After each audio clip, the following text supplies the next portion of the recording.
Hello everyone, good morning. आज 26 मार्च है और आज के इस न्यूज़ सेशन में बहुत सारी खबरें हैं जो कि बहुत ही महत्वपूर्ण हैं। जैसे कि केवीएस में जो एग्ज़ाम पैटर्न बदलने वाला है, यूपीएचईएससी असिस्टेंट प्रोफेसर के लिए फ़िलहाल जो है एग्ज़ाम शेड्यूल जारी कर दिया गया है सब्जेक्ट वाइज।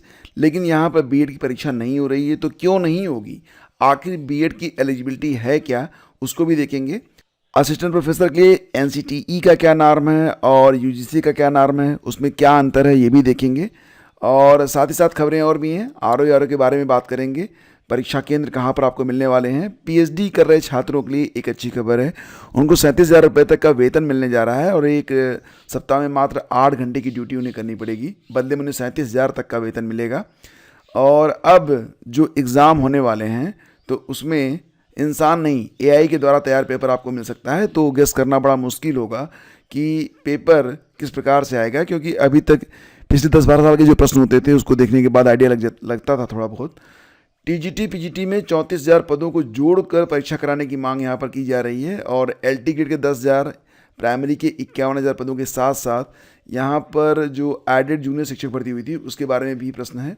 और साथ ही साथ ये है कि वन विभाग में वन रक्षक के 708 पदों पर भर्ती करवाई जाएगी। योग्यता इंटरमीडिएट रहेगी। तो कितनी सैलरी होगी, कैसे परीक्षा होगी, सारी बातें करेंगे आज के इस सेशन में। लेकिन शुरुआत बिल्कुल शुरू से करते हैं।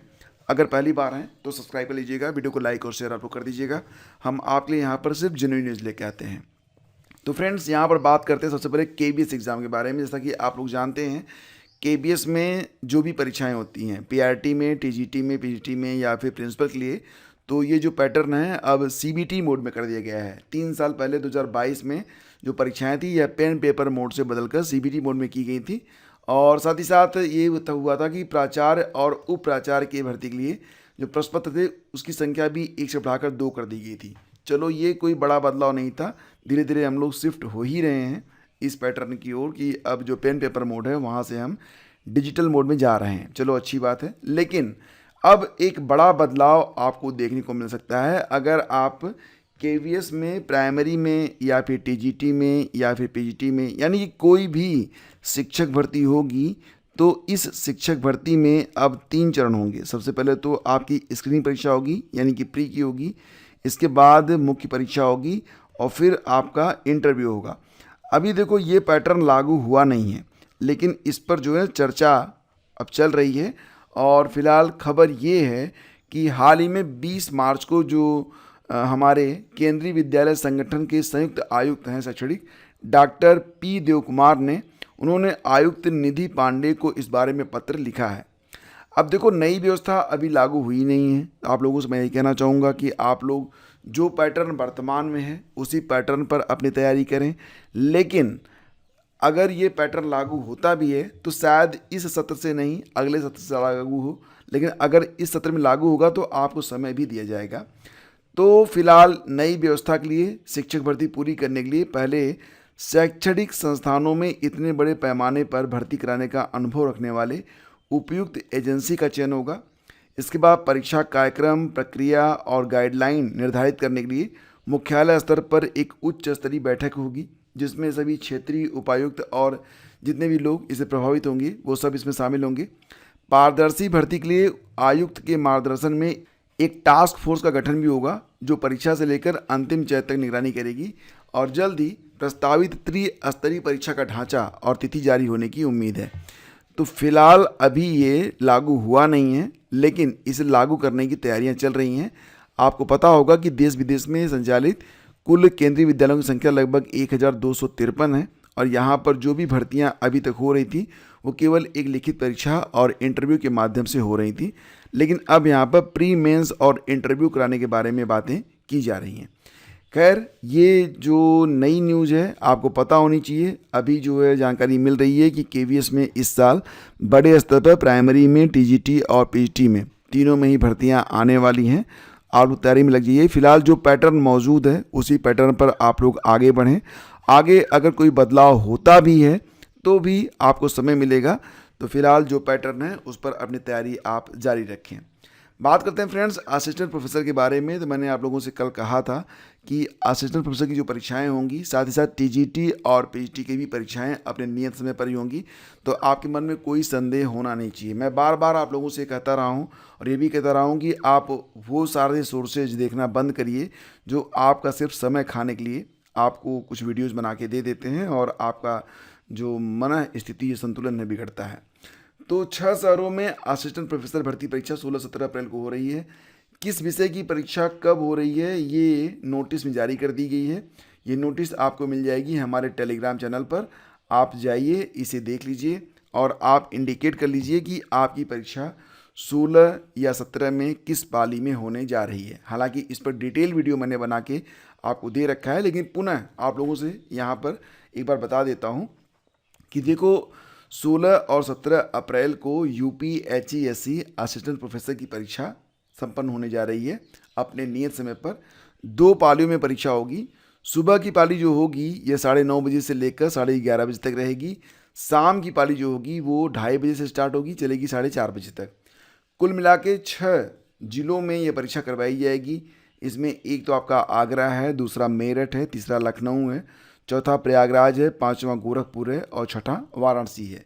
तो इन 6 जिलों में परीक्षाएं करवाई जाएंगी। 16 अप्रैल 2025 को पहली पाली में संस्कृत की परीक्षा होगी, राजनीति शास्त्र की परीक्षा होगी, अर्थशास्त्र, इतिहास, गृह विज्ञान, चित्रकला, सैन्य विज्ञान या रक्षा अध्ययन, कृषि, अर्थशास्त्र, उद्यानिकी की परीक्षा जो है यह 16 अप्रैल को पहली पाली में 9:30 से 11:30 के बीच में होगी। और 16 अप्रैल को ही 2:30 बजे से 4:30 बजे के बीच में दूसरी पाली में समाजशास्त्र, भूगोल, अंग्रेजी, गणित, मनोविज्ञान, शारीरिक शिक्षा, रसायन विज्ञान, संगीत, सितार वादन, संगीत में तबला की परीक्षा आयोजित की जाएगी।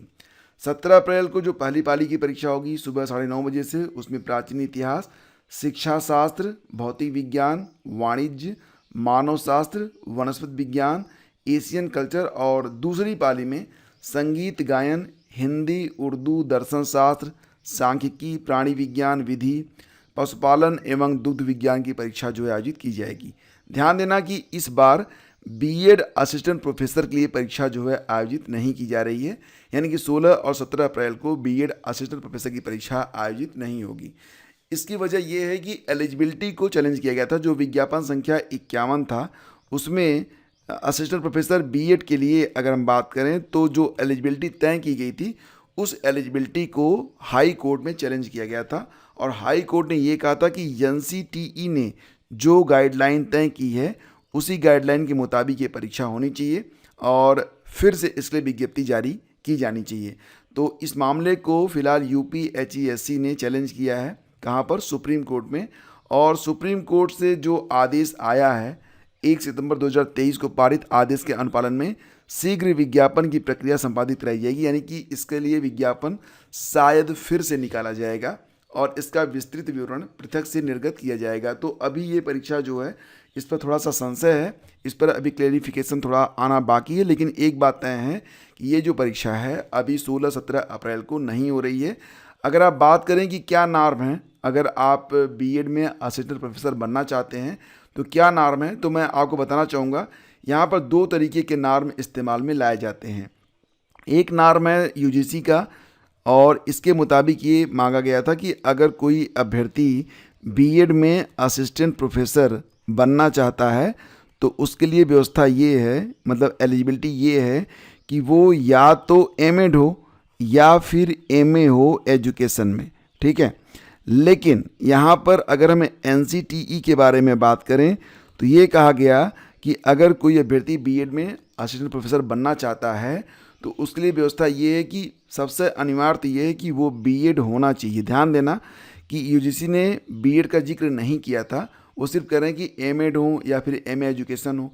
तो एमए एजुकेशन कई बार लोग ना बीए में भी जो एजुकेशन सब्जेक्ट होता है उस आधार पर बीए कर लेते हैं और फिर वहाँ मतलब बीए में एजुकेशन पढ़ लिया फिर एमए वो एजुकेशन कर लेते हैं और एलिजिबल मान लिए जाते हैं इस पद के लिए यूजीसी के मुताबिक। लेकिन एनसीटी ने कहा कि बीएड मस्ट है, बीएड होना चाहिए और साथ ही साथ आपका पीजी भी होना चाहिए, किसी भी विषय में आपका पीजी होना चाहिए, प्लस आप एमए हो, एमए इन एजुकेशन हो या आप एमएड हो, तब आप एलिजिबल माने जाएंगे। मतलब ये कि आपने बीएड किया हुआ हो प्लस आपने पीजी किया हुआ हो, इसके बाद आप एमए या फिर एमएड एजुकेशन से हों तो आप एलिजिबल माने जाएंगे। साथ ही साथ नेट की परीक्षा तो कंपलसरी है ही है, ठीक है, नेट या पीएचडी आपका होना चाहिए। ये एलिजिबिलिटी यहाँ पर रखी गई है असिस्टेंट प्रोफेसर के लिए, ठीक है। तो अब जो है जो नया विज्ञापन आएगा या जो भी प्रक्रिया आगे बढ़ेगी वो किस हिसाब से आगे बढ़ेगी अभी ये क्लियर नहीं हुआ है, लेकिन जल्द ही आपको सारी बातें मैं स्पष्ट करके बता दूंगा कि क्या डिसीजन आया था और किस प्रकार से ये भर्ती जो है आगे बढ़ेगी। तो असल में मैं यहाँ पर एक क्लिप आपको दिखाना चाहूँगा, ये काफ़ी पुरानी क्लिप है। तो इसमें जो है ना एलिजिबिलिटी को काफ़ी हद तक क्लियर किया गया है कि इलाहाबाद हाईकोर्ट ने बीएड विषय के लिए सहायक आचार्यों की भर्ती एनसीटी के मानकों के अनुसार करने का निर्देश दिया था। ये 2 साल पहले की खबर है, ध्यान देना। 2 साल पहले इलाहाबाद हाईकोर्ट ने कहा था कि जो बीएड विषय के असिस्टेंट प्रोफेसर होंगे उनकी भर्ती जो है वो एनसीटी के मानकों के अनुसार करवाई जाएगी। ये भी कहा कि एनसीटी द्वारा निर्धारित न्यूनतम योग्यता ही मान्य होगी। मतलब यहाँ पर यूजीसी के द्वारा जो मान्यता थी उसको न मानते हुए एनसीटी को यहाँ पर वरीयता दी गई है। यह आदेश न्यायमूर्ति सौमित्र दयाल सिंह ने अंजू सहित 2 अन्य की याचिका पर दिया है। आयोग ने बीएड विषय के लिए सहायक आचार्य के 75 पदों की भर्ती विज्ञापन निकाला था। बाद में ये पद बढ़ गए थे, ये 75 की जगह 93 हो गए थे ये पद। और इसमें निर्धारित न्यूनतम योग्यता यूजीसी के रेगुलेशन 2018 के अनुसार एमएड अथवा शिक्षा शास्त्र में परास्नातक था। तो यहाँ पर बीएड का जिक्र नहीं था, जबकि एनसीटी के द्वारा निर्धारित न्यूनतम योग्यता में सामाजिक विज्ञान हो या फिर गणित हो या फिर कोई भाषा हो, इसमें परास्नातक के साथ साथ एमएड या फिर शिक्षा शास्त्र में परास्नातक होना चाहिए, लेकिन बीएड डिग्री का होना यहाँ पर कंपलसरी माना गया है। तो फिलहाल अभी इसी प्रकार से भर्ती आगे बढ़ने वाली है। तो अभी इसीलिए ये जो परीक्षा हो रही है 16-17 अप्रैल को नहीं हो रही है। बाकी चीज़ें मैं आपको एक अलग वीडियो में बिल्कुल क्लियर कर दूंगा, क्योंकि यहाँ पर अगर क्लियर करने लग गए तो वीडियो आधे घंटे का होगा, जो कि शायद कुछ लोगों को पसंद ना आए जो लोग संबंधित नहीं हैं। और ये जो सेशन होता है ये इसलिए होता है कि फटाफट आपको सारी न्यूज़ बता दी जाए एक साथ, ठीक है। तो थोड़ा सा वेट करें, मैं आपको हर बात बिल्कुल स्पष्ट रूप से बता दूंगा। अब यहाँ पर एक ही खबर क्योंकि अलग अलग अखबारों में थी तो यहाँ पर सारी खबरें आपके सामने यहाँ पर रख दी गई हैं। आरओ की परीक्षा जो कि 27 जुलाई को होने जा रही है, तो अब आप बिल्कुल भी अपने मन में कोई संशय मत रखिए, पहली बात तो ये। दूसरी बात ये कि परीक्षा जो है 1 शिफ्ट में हो रही है, 3 घंटे का पेपर होगा, जीएस और हिंदी मिलाकर एक ही पेपर बनेगा। तो अब आप जो समय बचेगा हिंदी में से उसको आप जीएस में दे सकते हैं, दैट्स वेरी पॉजिटिव। और ये भी है कि जो परीक्षा केंद्र होंगे वो यूपी पीसीएस के मुताबिक ही रहेंगे। अगर आप पुरुष अभ्यर्थी हैं तो दूसरे मंडल में ही आपको जाना पड़ेगा, अगर आप महिला अभ्यर्थी हैं तो अपने ज़िले में नहीं रहेंगी, अपने मंडल में तो रहेंगी लेकिन अपने ज़िले में नहीं रहेंगी। इस प्रकार से आपको जो है परीक्षा केंद्र आवंटित किए जाएंगे। कुल 411 पद अभी तक हैं, पदों की संख्या अभी बढ़ भी सकती है। और 10,76,4 अभ्यर्थियों ने इसके लिए दावेदारी की है। तो इस प्रकार से भी परीक्षा जो है वो 27 जुलाई को होने जा रही है। तो खैर ये सारी बातें बहुत महत्वपूर्ण नहीं है, महत्वपूर्ण ये है कि 27 जुलाई को आपकी परीक्षा है और अब आप अपनी तैयारी को स्टार्ट करें। और अगर आप रिसर्च पीएचडी में एडमिशन ले रहे हैं तो आपके लिए एक अच्छी खबर है। कुछ नार्म यहाँ पर बताए गए हैं, जैसे कि पीजी में अगर आप 60% धारित करते हैं तो आपको 37,000 रुपये तक की नौकरी भी मिल जाएगी। मतलब आपकी पीएचडी भी चलेगी और आपको नौकरी भी मिल जाएगी। सप्ताह में केवल 8 घंटे आपको काम करना पड़ेगा फेलोशिप के रूप में। इसमें क्या होगा कि रिसर्च कार्य में प्रोफेसरों और वैज्ञानिकों के साथ आप रहना पड़ेगा आपको, और बदले में आपको अच्छी खासी जो है ये सैलरी मिलेगी। फिलहाल ये जो शुरुआत है ये आईआईटी बीएचयू की 19 ब्रांच में 340 इंस्टीट्यूट असिस्टेंटशिप की भर्ती के रूप में शुरू की जा रही है। तो ये जो पद होंगे ये इंस्टीट्यूट असिस्टेंटशिप के रूप में जो है रहेंगे, इसमें काम करेंगे आप और आपको अच्छी खासी सैलरी यहाँ पर मिल जाएगी, ठीक है। और अब देखो भविष्य जो है ना वो बदलने वाला है, आगे परीक्षाएं और भी टफ होंगी। अभी तो फिलहाल इंजीनियरिंग कॉलेजों में ये पैटर्न है, लेकिन मुझे लग रहा है कि जल्दी इसे हर जगह लागू कर दिया जाएगा, क्योंकि जब एक जगह ये सफल हो जाएगा तो फिर वहाँ से लोग इसको उठाएंगे, हर जगह इसे जो है ना लागू करना शुरू कर देंगे। तो फिलहाल एआई के द्वारा अगर पेपर बनेगा तो डेफिनेटली इसमें प्रश्नों का दोहराव नहीं होगा, उत्तरों में ज़्यादातर गलतियाँ नहीं होंगी, लेकिन अगर कुछ गलतियाँ हुई तो एआई बार बार दोहराएगा, ये जान लेना आप लोग। अभी कई सारी मुश्किलें हैं, दिक्कतें हैं, लेकिन अब प्रयास किया जा रहा है कि एआई के द्वारा जो है क्वेश्चन पेपर तैयार करवाया जाए। Doctor Mahip Singh innovation hub, doctor APJ Abdul Kalam technical university जो है तकनीकी विश्वविद्यालय, उन्होंने ये प्रस्ताव रखा हुआ है कि अब जो क्वेश्चन पेपर बनाए जाएं वो एआई से बनाए जाएं, तो पेपर लीक नहीं होगा और इसकी जो गोपनीयता है वो बनी रहेगी। कई सारे फ़ायदे बताए गए हैं, लेकिन देखना होगा कि ये प्रयोग कहाँ तक सफल होता है। अब टीजीटी पीजीटी के 34,000 पदों को पुराने विज्ञापन में जोड़ मांगी भर्ती। तो जैसा कि मैंने कल आपको बताया था कि 25 तारीख को जो युवा मंच है, युवा मंच के जो अगुआ हैं अनिल सिंह, उनकी अगुवाई में पत्थर गिरजाघर स्थित धरना स्थल पर धरना दिया गया और मुख्यमंत्री को संबोधित ज्ञापन जो था वो अपर नगर मजिस्ट्रेट को सौंपा गया। इसमें मांग ये की जा रही है कि जो टीजीटी पीजीटी 2022 की भर्ती है उसमें 34,000 से ज़्यादा पद जो रिक्त हैं तो विज्ञापन में जोड़कर भर्ती परीक्षा कराई जाए, ये बात कही गई। इसके साथ ही राजकीय माध्यमिक के करीब 10,000 पदों पर, यानी कि एलटी ग्रेड के जो 10,000 पद हैं उनको भी भरने की बात की जा रही है। प्राइमरी में जो 51,112 पद हैं उनको भी भरने की बात की जा रही है। और ये भी कहा जा रहा है कि क्योंकि अब कोर्ट की ओर से जूनियर एडेड में कोई दिक्कत है नहीं, तो ये भर्ती आगे बढ़नी चाहिए। इस प्रकार का एक यहाँ पर ज्ञापन अपर नगर मजिस्ट्रेट को सौंपा गया है। और जो लोग इंटरमीडिएट पास हैं उनके लिए एक अच्छी खबर है कि वन विभाग में वन रक्षक के 708 पदों पर भर्ती यूपी SSSC के माध्यम से करवाई जाएगी। अध्याचन जो है यूपी SSSC को प्राप्त हो चुका है और इसमें जो है ना 380 पद अनुसूचित जाति और अन्य पिछड़ा वर्ग के अभ्यर्थियों के लिए विशेष चयन के होंगे। अब शीघ्र ही आयोग इन पदों पर भर्ती का विज्ञापन जारी करेगा। तो इसमें क्या है कि अगर आप इंटरमीडिएट पास हैं, 18 से 40 साल के बीच में आपकी उम्र है, तो आप इस परीक्षा में शामिल हो सकते हैं। वन रक्षक भर्ती में 20% यानी कि 140 पद जो हैं महिलाओं के लिए आरक्षित रहेंगे। अब ये जो भर्ती होगी ये समूह ग के अंतर्गत होगी और यह अग्रिम पंक्ति के कर्मचारी होते हैं जो वन प्रबंधन के कार्यों के साथ वन सुरक्षा का कार्य भी करते हैं। इन्हें लेवल 2 वेतनमान 19,900 से लेकर 63,200 के बीच में जो सैलरी है वो मिलती है। प्रदेश में वन रक्षकों के कुल 3,647 पद हैं। इनमें सीधी भर्ती के 2,917 और पदोन्नति के 730 पद जो हैं वो हैं। तो विभाग में रिक्त चल रहे कुल 708 पदों पर भर्ती की तैयारियां की जा रही हैं। तो फ्रेंड्स, ये थी आज की पूरी update. Thank you so much for watching the video. अगर ये सेशन आपको अच्छा लगता है तो प्लीज़ से लाइक और शेयर आप लोग जरूर किया करें और पहली बार हैं तो चैनल को सब्सक्राइब करिएगा। साथ ही साथ हमारा जो टेलीग्राम चैनल है उसको ज्वाइन जरूर कर लीजिएगा। टेलीग्राम का लिंक मैं आपको पहले कमेंट में दे दूँगा। Thank you, have a great day, जय हिंद।